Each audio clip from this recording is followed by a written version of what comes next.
7 p.m. We're now going to call the Board of Education meeting to order, please. If we could please rise for our Pledge of Allegiance. I pledge allegiance to the flag of the United States of America and to the republic for which it stands, one nation, under God, indivisible, with liberty and justice for all.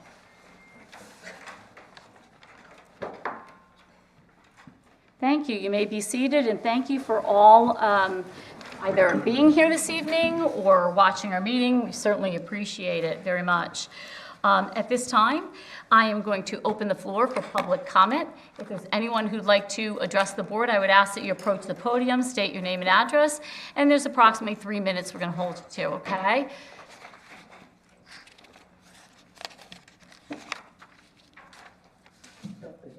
It's good. You can still hear you. I got a big voice. Good evening. How are My you? name is Carolyn Hyde. I live at 31 Woodview Lane here in Milford. Good evening, and thank you for the opportunity to talk about a recent curriculum change that was told to the parents of rising 7th grade parents at Schaghticoke Middle School on world languages. A few months ago, my twins came home excited to share the news that they were able to choose a language that they wanted to take in 7th grade. They both chose Spanish. They told me about the experience of Miss Shea coming into their social studies class to explain that in 7th grade, ELA classes merged, and due to having an extra period, they were able to choose Spanish or French.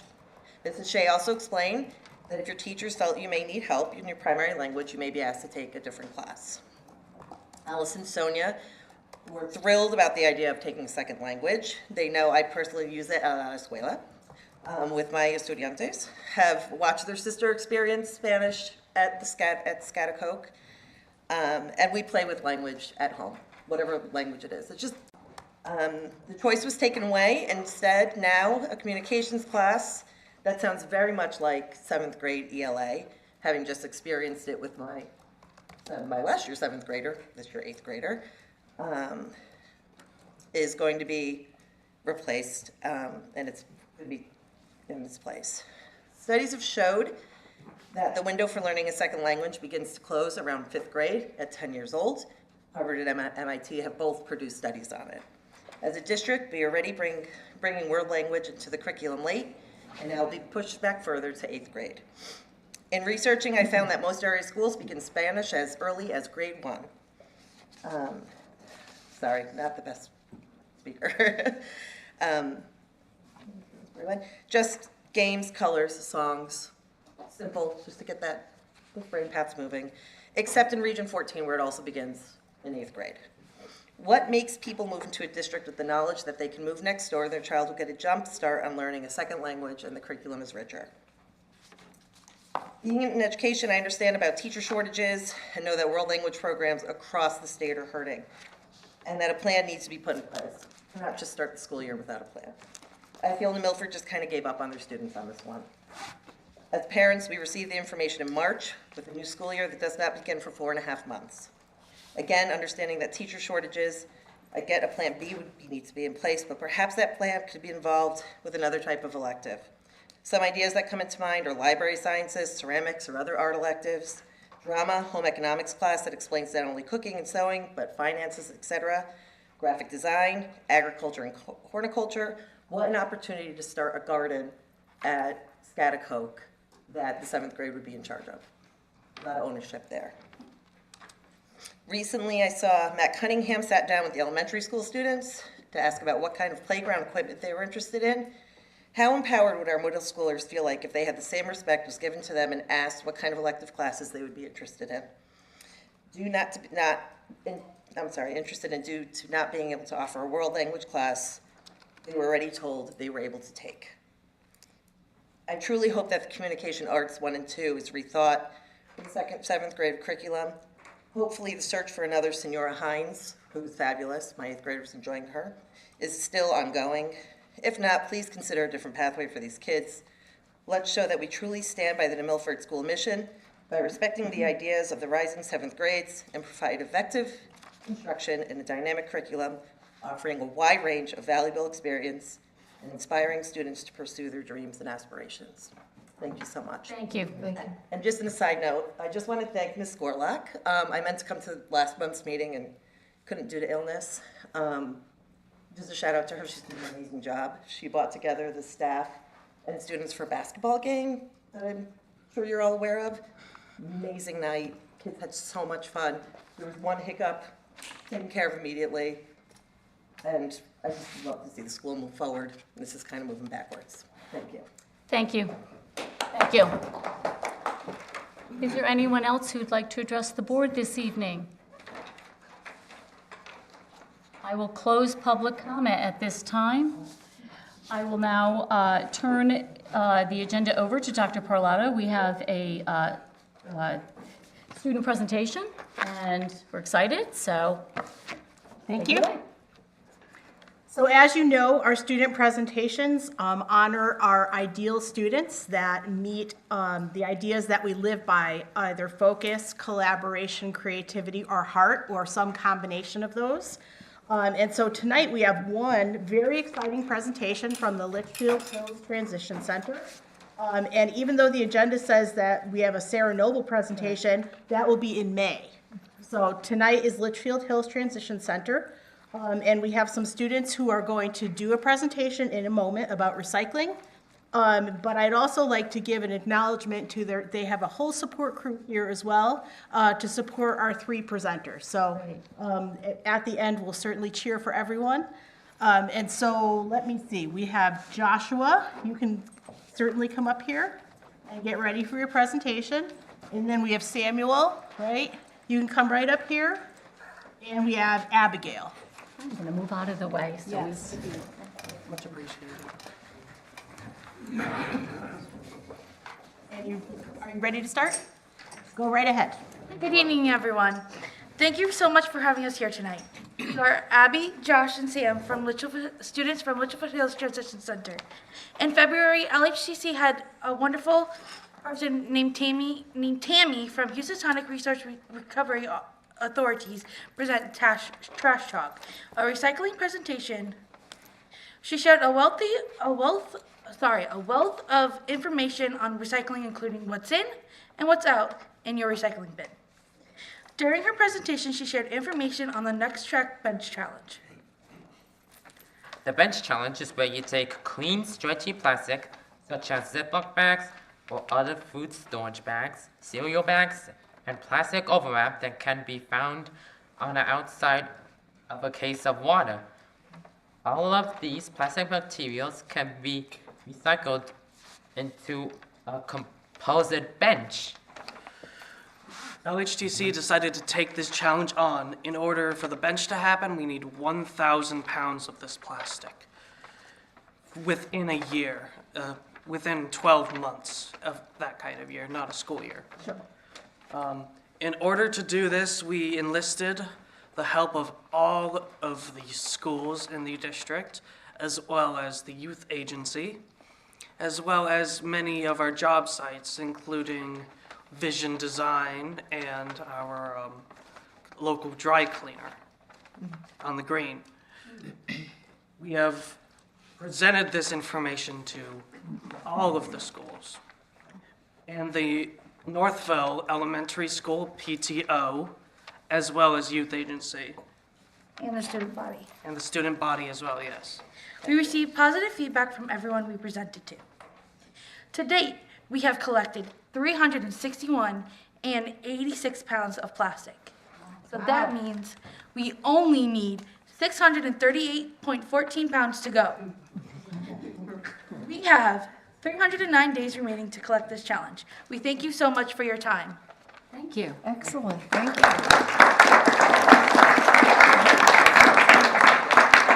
I'm going to give the students their certificates, and these students really represent focus and collaboration. So for Samuel, that's for you. Nice. And Joshua and Abigail. And we're going to Thank take a you so quick much. picture up here, so let's get a little closer if we can. Do you guys want to Let's get a little closer to our Absolutely. poster. Let's see, I might go on this side. Am I too short? I could be. There you go. Yes. Ready? 1, 2, 3. Awesome. Thank you. Wow. Good job, guys. Very nice. Oh, thank you. I You're will welcome. take those for you. So Abigail just provided me with recycling guides and magnets for our consideration. Great. Also, I'd like to recognize teachers Mrs. Kraft and Ms. Albanese for organizing the effort with our students. Thank you. Thank you for letting us present. Thank you guys so much. Very impressive. Thank you very much, and thank you for all the support. It's hard to follow that presentation. I don't know. Yeah, good luck.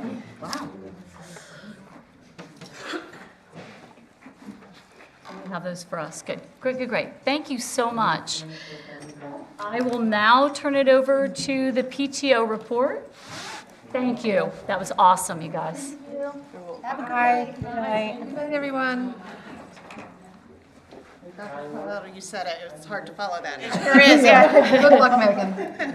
Especially since I don't have a lot prepared tonight because we're all working very hard with end of year activities. Right. So all of the schools are working to help out with the field days, including the high school, which is fabulous that they've been going with that. I love it. Our second and fifth grade send-offs are busy being planned. Teacher and bus driver appreciation events are happening this week in all of the schools. And we also have last-minute programs and assemblies and things like that that are coming to us for grant requests. So we've kind of been a little bit scattered but busy and enjoying every minute of it. But we're all stunned that the end of the school year is coming so fast. So, and this year in particular, it's very fast with how early they're getting out. So, and that's really it. Thank you. Thank you. All righty, student representatives report. I don't see anything. No Naomi or Tony, no. Okay, we're going to go into the action items of the agenda. The approval of the minutes. I'll need a motion to approve the following Board of Education minutes, regular meeting minutes, March 19, 2024, please. So moved. Tom and Eric, or, yes, Eric, yep. All those in favor? And that's unanimous. Great, thank you. We'll go with the superintendent's report, Dr. Parlato. Thank you. So I'm going to dovetail right with Mrs. Bird. So it is a busy time of year with upcoming concerts, visits by students to their next school or to their next grade level, as well as schools, dances, as well as dances and celebrations. With the arrival of spring weather finally, and all that's going on, it really is a joyful time in schools. In my visits across the district over the past 2 weeks, I've seen the hard work of our students and staff as they round the final stretch of the school year. One area of focus, and you'll hear me talk about it not only this year but next year, is looking at the types of tasks that students have. So one thing that I'll highlight in my reports is things that we're working on. So one of the things that we're starting to work on and continuing to work on is how do we design ways for students to demonstrate their learning in a variety of ways. And so whether they're using their Chromebooks, whether they're doing a drawing, whether they're playing the bass clarinet, which I heard today, whether they're solving an equation or writing a paragraph, the more ways students show what they can know, what they know, the better and more robust their thinking will be. And so that's definitely an important area of focus for our district in terms of making sure that students have a variety of ways to demonstrate their learning. We completed instructional rounds, 2 sessions of instructional rounds at Schaghticoke over the last 3 weeks.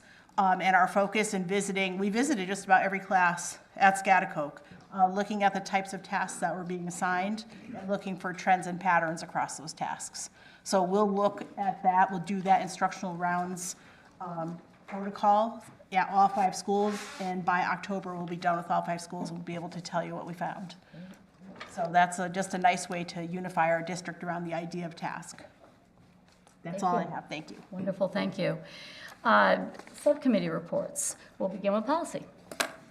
So I think if you look at the items of information, A, B, C, and D, it kind of sums up where we are. We've completed the 2000, 4000, 5, and 6000 series. Tonight, we're going to hopefully approve the 3000 series. We're going to be working on the 9000 series, and that's the Board of Education bylaws, and I encourage all members to take a look at those policies, because this is the time that we're going to make changes. If anybody wants changes made, I think we have some things, some ideas. I know Mrs. Fallenbach does. And that's it. That's really where we are. Thank you. And Tammy, Committee on Learning. Yeah, I feel like it's been forever ago since we had our committee on, I think this month just has gone on for like 3 months. We had some great discussions at COL where we have not looked at any curriculum. Next month, we will be looking at curriculum, so that'll be good to get back on that cycle. There were a couple of things that we talked about. One is the new high school alternate programming pilot. This was something that was conceptualized before COVID, but then when COVID hit, everybody was focused in different areas. But, it's not a shock to everybody that not all students at the high school are meeting expectations, and not all of them can be successful in the traditional high school program. So this program is going to provide an alternate pathway for students to be able to complete high school. They're still going to have to earn credits, but it'll be an abbreviated school day. It will operate in its own entity, in its own separate area of the building. There'll be planned activities, core classes, et cetera. And while the details and the budget impact are being worked on, they are looking to pilot this in the fall. So that is very exciting, and it's very exciting for their students. We're talking about maybe 25 students in grades 10, 11, and 12 who would be eligible to apply to follow this pathway. Another thing we discussed was the social studies curriculum for grades 6 through 8. It's being rewritten and modernized. Basically, it's going to provide a heavy emphasis on critical thinking, problem solving, communication, and evaluation of resources. So that's currently being rewritten, and we should be seeing that soon. A larger part of the evening was to discuss Naviance, something that we've been discussing for a while. What I will say about Naviance is that it is now going to start being introduced to students in 6th grade. So they're going to get this in middle school. And for those of you who don't know what Naviance is, and I'm sure that you all have older kids, so you probably know, this is the system that they need to work with in high school as they approach graduation. For colleges, applying to colleges, getting recommendations from teachers, the whole thing. So it hasn't been introduced to kids soon enough. So it's going to start to be introduced to kids in 6th grade. The focus in middle school will be on self-discovery and early exploration. So by the time they enter high school, they're familiar with the program and will begin to use it to do just those things I talked about: building your resume, identifying colleges, applying, scheduling appointments for colleges, rep visits, all those great things. The high school is also working with IT to provide parental access to Naviance, which is great because a lot of parents are very lost when it comes to Naviance. So there will be a parental piece to this, as well as working to ensure that special education students are also engaged with the program in a way that's meaningful to them. So this is very exciting news for Naviance, and I look forward to hearing more about it, but now I'm very glad we have this plan in place to be getting Naviance out there to our students.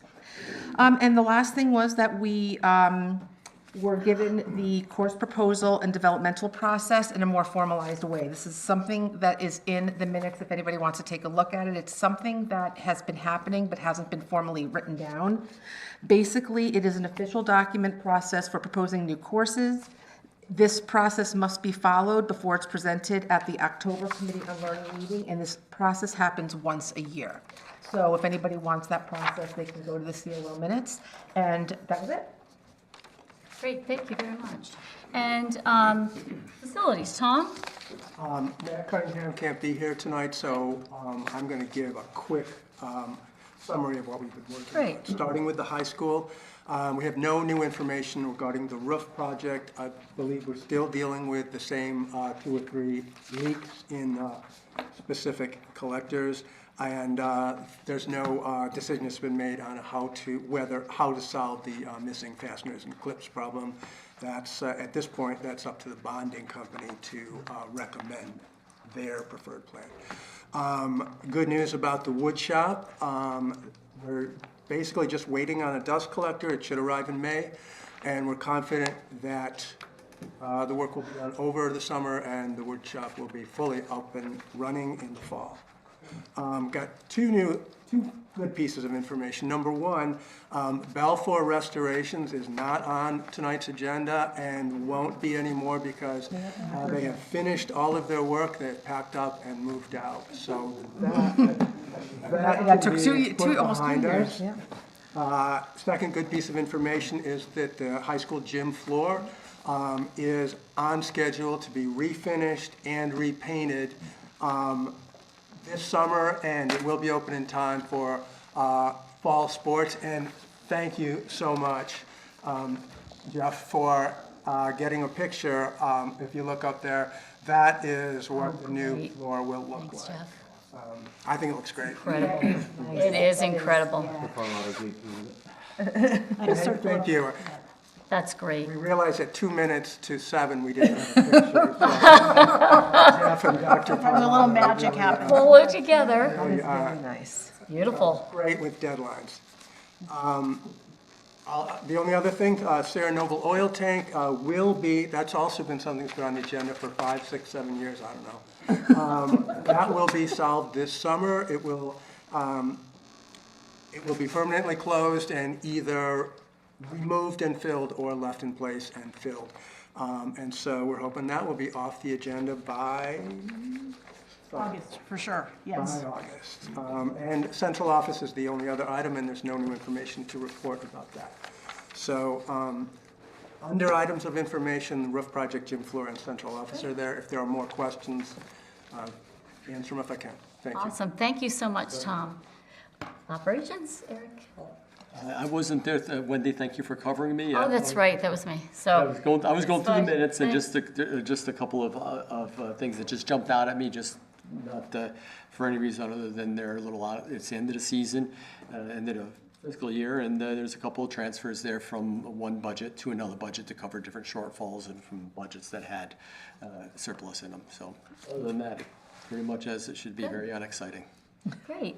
Thank you. And thank you for all the chair reports. Board chairman's report, I have some notes everywhere, so I'll try and capture.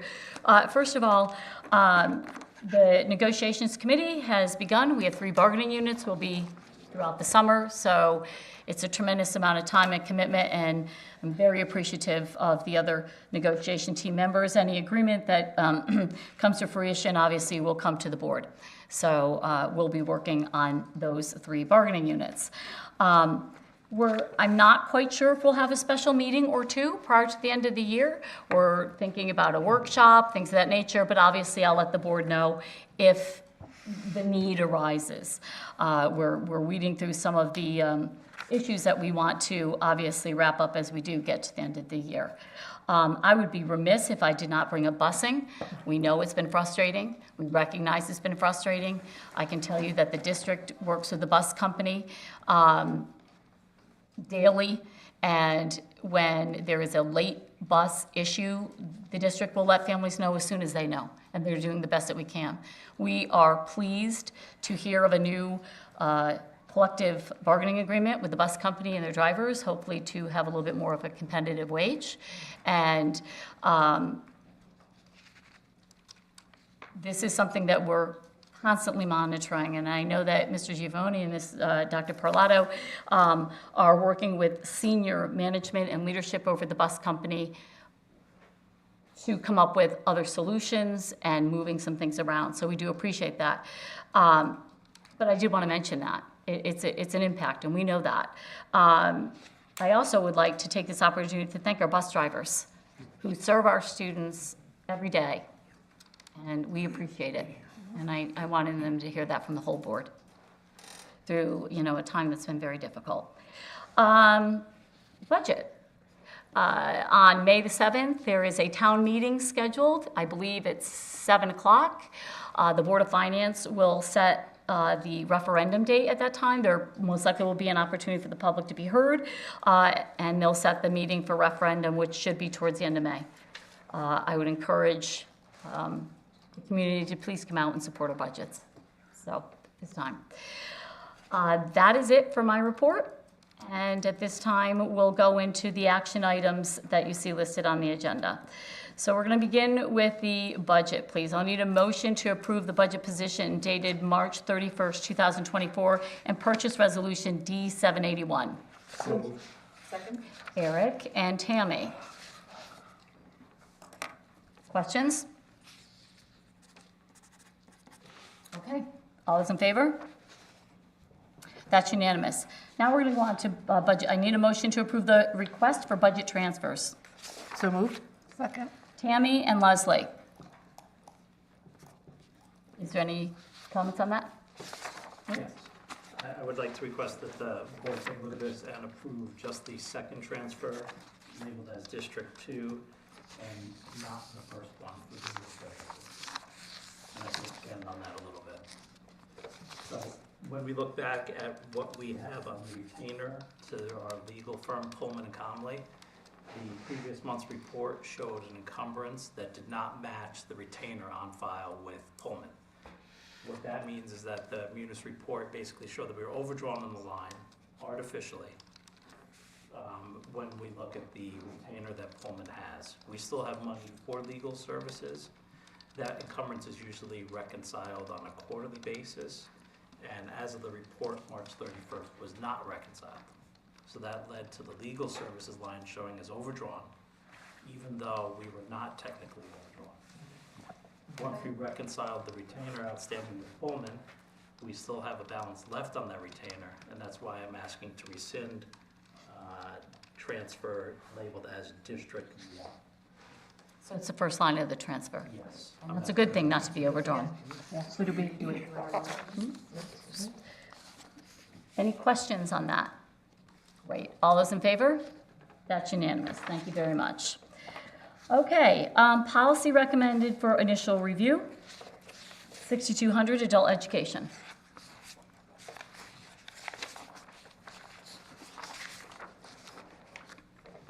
Anybody? And this will come back to the board next month? And that'll be final adoption. If between now or this evening and obviously the next board meeting, there are questions, policy subcommittee chair, and, just send them on before we do the final review. Okay, we are now into 10C. I'm going to put a motion on the table. I hereby move that the contract of employment of each non-tenured teacher listed on the Exhibit A, reviewed by the board, be non-renewed upon the expiration of the 2023-24 school year. And I further move that the superintendent of schools advise such impacted individuals of such action. I'll need a motion, a second, and we'll open that up for clarification. Dr. Patterson, Dr. Parlato. I could never be that good. I just went back 20 years. So moved. Apologies. She was like, no. I could never Sorry. be that good. I'm not that good. Old habits die hard. I apologize. And who was the main and the second? I said so moved. Second. Thank you. So, okay. Dr. Parlato, did you want to, this is procedure that the board must do.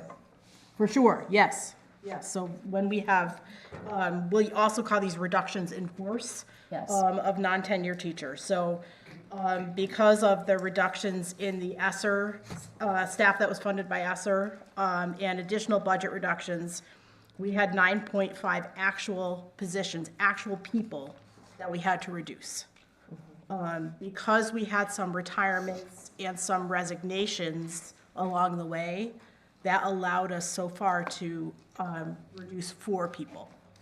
So we're able to find spots as of right now for 5.5 people. And so what you are looking at tonight is the 4 people who are reduced in force due to budget reasons. Now, it's a long time between now and August. We may have more resignations, we may have more retirements.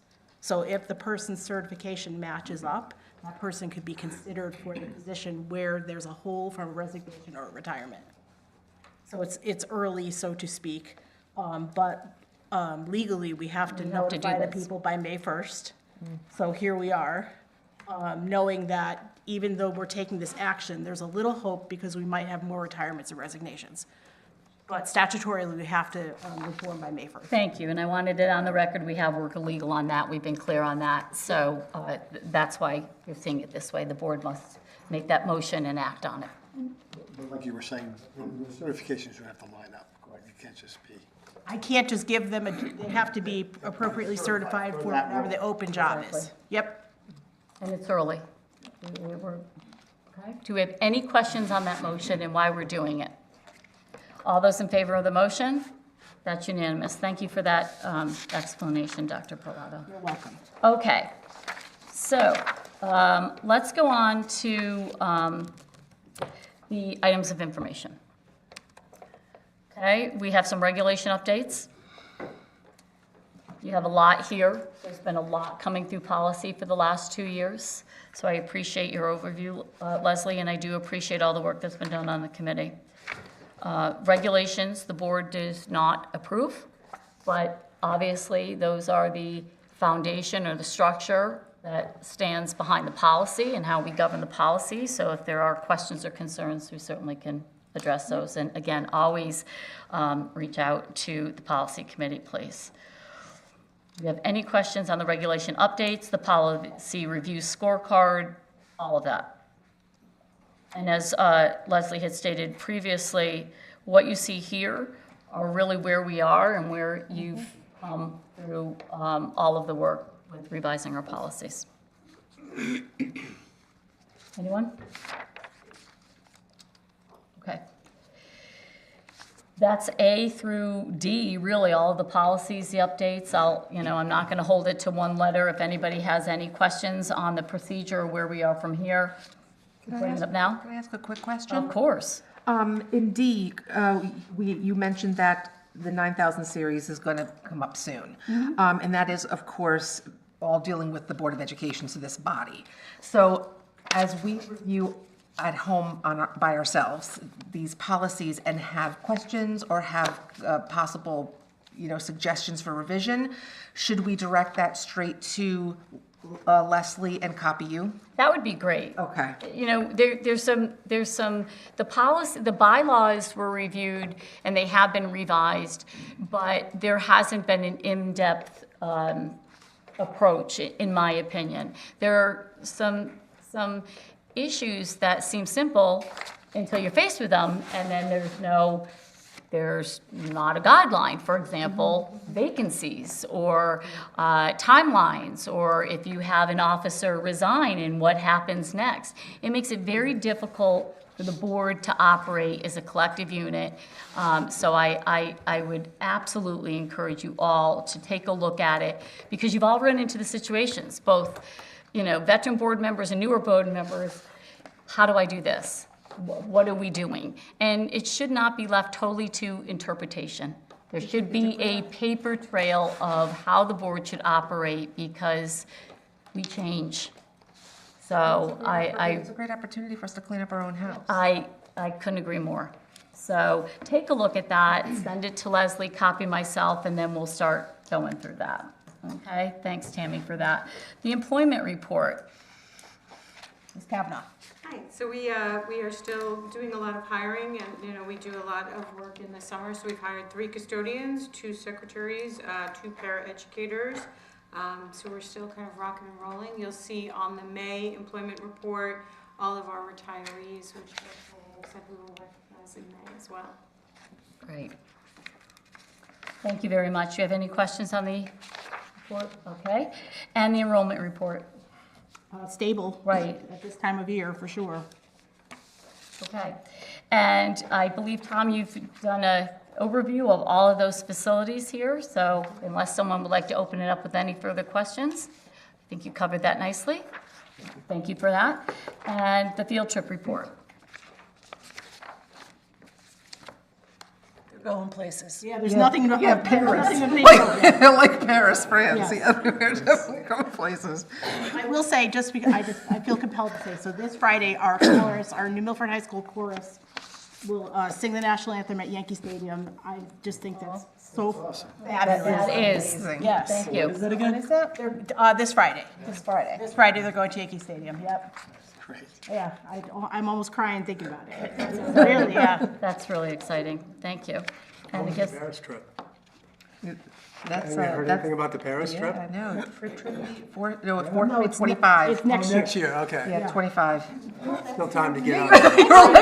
It's when she, to be frank with you, I just stopped for a second. I said, they went to Europe and I didn't know. That's right. This is 2024 still. No, 2025, yeah. Yes, a year out, they gotta come up with a quick bit of money, so. I've got time to get that chaperone application. Yeah. okay. And fundraising? All the usual things that you see, PTOs and high school clubs, raising money for themselves. And excess cost. There's a memo here, thank you. There's a memo on this that's an item of information, so just briefly, excess cost reimburses the district up to 4.5 times the per pupil expenditure locally. And so we receive the first of 2 payments, and that usually constitutes about 75% of the whole that we receive in 1 year. When we project that out, we're projecting a shortfall on revenue. I say revenue specifically because even though we're projecting a shortfall in revenue, we have expenses for additive placement that we have not fully expended. So in order to meet that revenue expectation, we would have to expend all the money. And with current placements, we haven't. So if you look on the budget tuition listing in tuition for out-of-district placements, we have more than the $252,000 shortfall we're projecting in revenue. We can't get money back on reimbursement for expenses we didn't lay out. So there is an expected shortfall in revenue, but we haven't expended all of the funds to qualify for that revenue. So we still have money in our purse, wallet, whatever you want to say. The second payment usually gets received somewhere in the next 2 weeks from now, and I'll update the board at the May meeting where that payment lands, and if there's shortfall in revenue, changes in any way. And we have no idea, obviously. Nope. Any idea It's very difficult. Every year. Every year. Every year, 18 months in advance. Right. It's very hard to predict, so. All right, thank you for that. I appreciate that. We will now move to the executive session portion of our agenda. I will I'll request, I'm putting a motion forward that the board move into executive session for the purpose of discussion, Sherman High School student tuition agreement, and then to invite into said session, board, the superintendent, Dr. Janet Perlato, and the director of finance, Anthony Taylor. So moved. Tammy? Second. And Eric? And all those in favor? That's unanimous. Great, and we'll go into executive session. And of course, we'll be coming back out and then going back in. All of our votes are done in public.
Take a field trip one day. It's for Delta. There's some. Well, that's what we got. There you go. 7:47. What time are you putting? 7:47. Okay. I'll need a motion to approve the Sherman High School tuition agreement effective July 1, 2024, please. So moved. Leslie and Dean? Oh, thank you. Questions? All those in favor? Okay, thank you very much. I'll need a motion that the board enter into executive session for the purpose of discussion and possible action regarding a candidate for the position of assistant principal for Scotticook Middle School, and to invite into the session Superintendent Dr. Janet Perlato, Ms. Teresa Kavanaugh, and the candidate. That was Tom and Leslie, you'll be the second. Tom and Leslie. And can we vote on that motion, please? All those in favor? Great, we'll not go in. That's unanimous. Thank you. Yeah.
you know, so. We'll see. I think it's all great. Okay.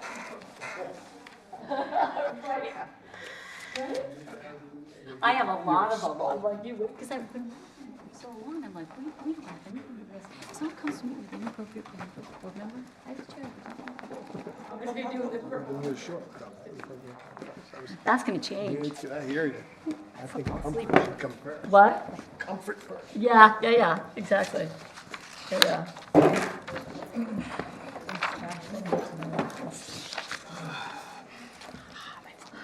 Okay, are we back? What time? Great, it is 8:37, I believe, and we're back from executive session. I'm going to put a motion on the table, please. I'll need a motion to approve the candidate for assistant principal for Scotticook Middle School with a start date of July 1st, 2024. So moved. Second. All those in favor? Tom and Eric? Yep. Yes. It's unanimous. Welcome. Welcome, welcome, welcome. Board welcomes you, and now at this time, I'll ask for a motion to adjourn. So moved. All those in favor? Thank you very much. Have a good evening.